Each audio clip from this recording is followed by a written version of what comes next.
-31 kg है, जबकि proton का जो मास है वो 1.6 × 10⁻27 kg है, जो 1 AMU के इक्वल होता है।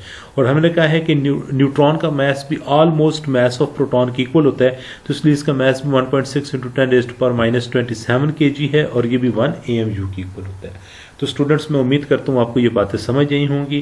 किसी किस्म को क्वेश्चन हो तो उसे कमेंट बॉक्स में लिखिएगा, आपको ज़रूर आंसर मिलेगा। Thank you very much.